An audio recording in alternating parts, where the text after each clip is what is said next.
Hi, I'm Joy. 3 years ago, on July 14th, 2018, I took delivery of my long-range, rear-wheel drive Tesla Model 3, and my life hasn't been the same ever since. I can't believe that I've had this car for 3 years now, and it is time for me to do a 3-year review of my Model 3 ownership. First up, let me share with you the mileage on my Model 3. Right around the 3-year anniversary, my car clocked in just a little bit under 28,000 miles. What you're seeing on screen right now is actually right after I went on a road trip to attend the huge, epic Tesla Owners California Takeover event in Central California. So, 28,000 miles for 3 years. Many of you may say, well, it's not a lot. That's true because last year I got laid off from my work and I've been working for myself and I've been working from home. So I haven't been able to drive my car like before where I had to commute to an office.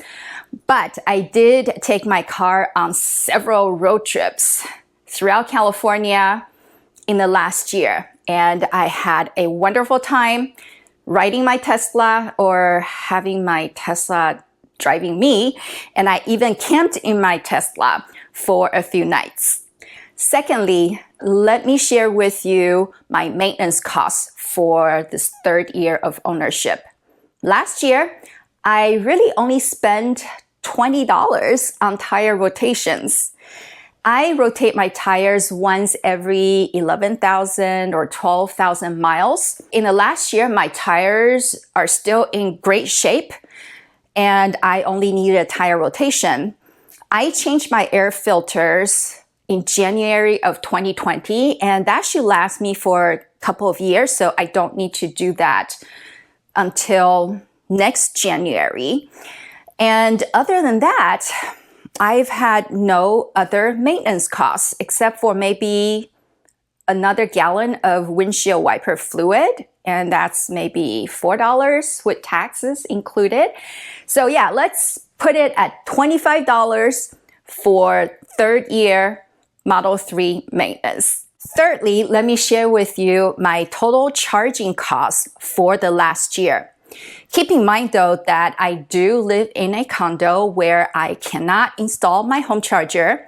So 99.8%, I would say, of the time, my charging has been supercharging. There have been maybe twice or 3 times where I went to a hotel and I did a destination charger at the hotel or when I went to the LA Zoo and I plugged in there.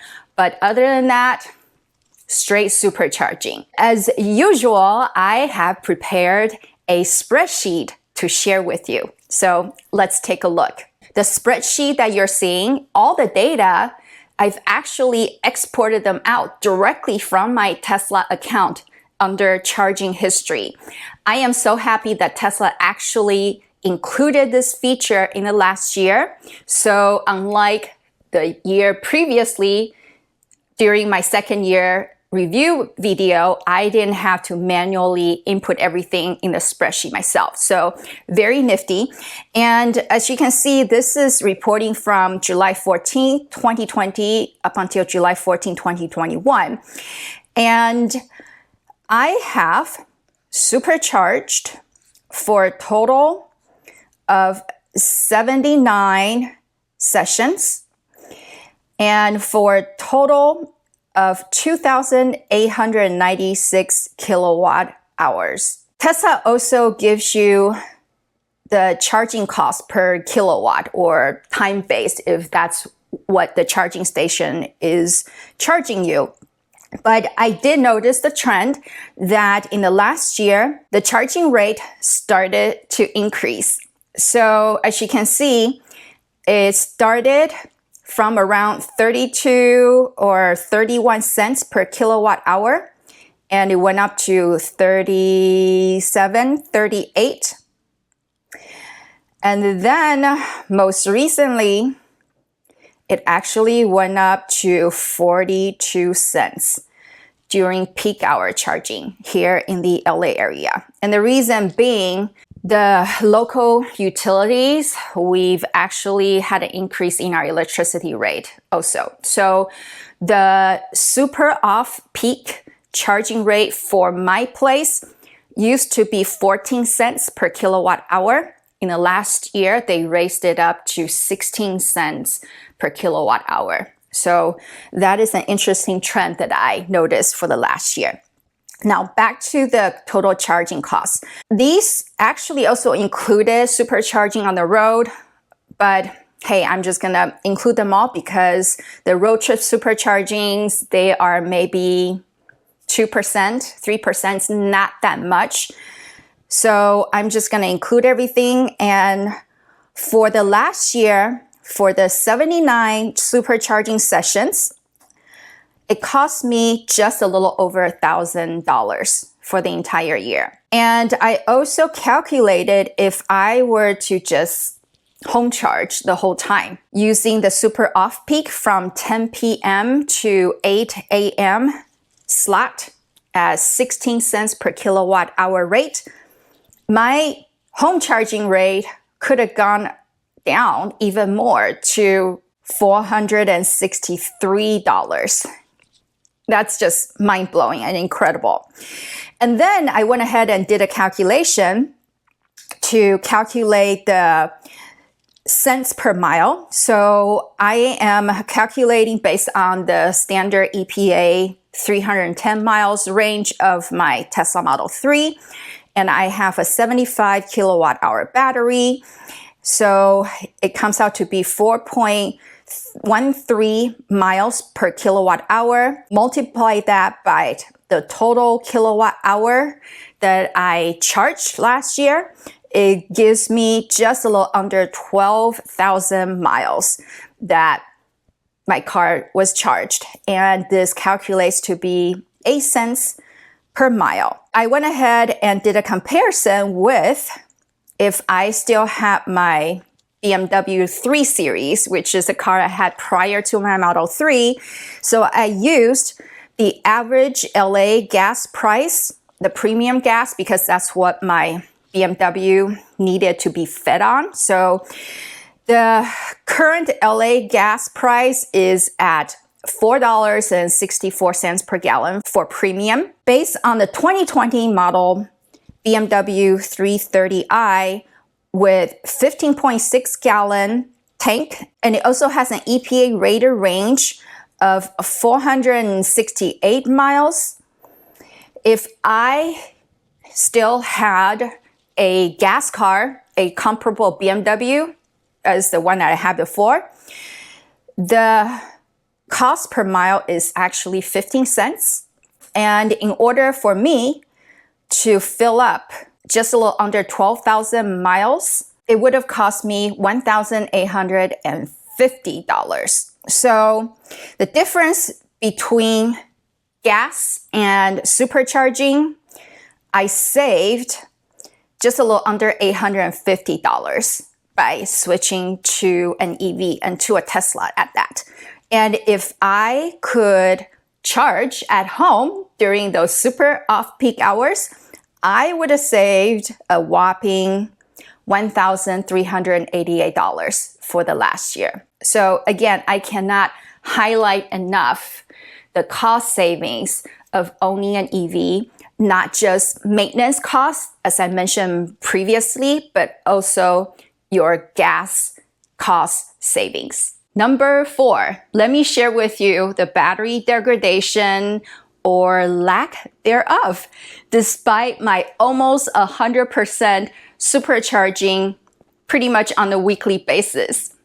To my surprise, and maybe to your surprise as well, according to the Stats app, my battery is still incredibly healthy. It is still hovering between 300 to 310 miles if I were to look at the range, which I don't. I use percentage display just so that you know. And this just goes to show you how amazing and advanced the Tesla battery management system, BMS, really is. Finally, let's talk about any enhancements to the technology in the last year. I actually can't think of any major technology enhancements that Tesla rolled out in the last year in terms of autopilot and full self-driving.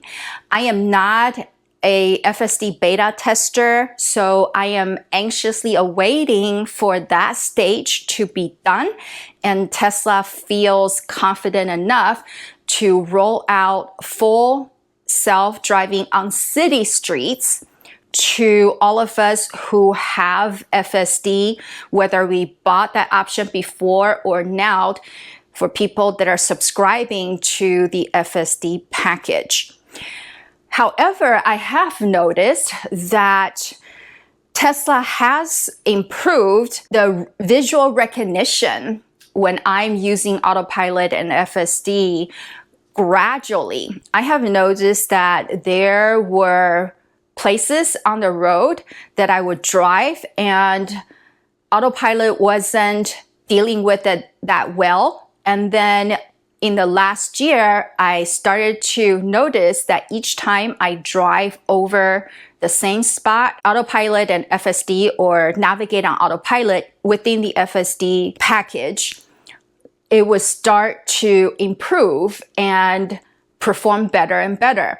So while there wasn't any major enhancements in the technology area, I would still say that my car was still getting better and better in terms of Autopilot and FSD capabilities. To be honest, I feel my car, hardware-wise, is so outdated now because the 2021 version has much quieter cabin while rolling on higher speed because of the insulation. It has wireless charging pad included, the double pane windows, and some of the cosmetics. And also with the Plaid coming out with the yoke and the smart shift technology, my gear stock feels completely obsolete. Well, thank you so much for watching, and I hope this 3-year ownership review has been helpful if you haven't gotten a Tesla yet. Don't forget to subscribe. I will see you next time. God bless.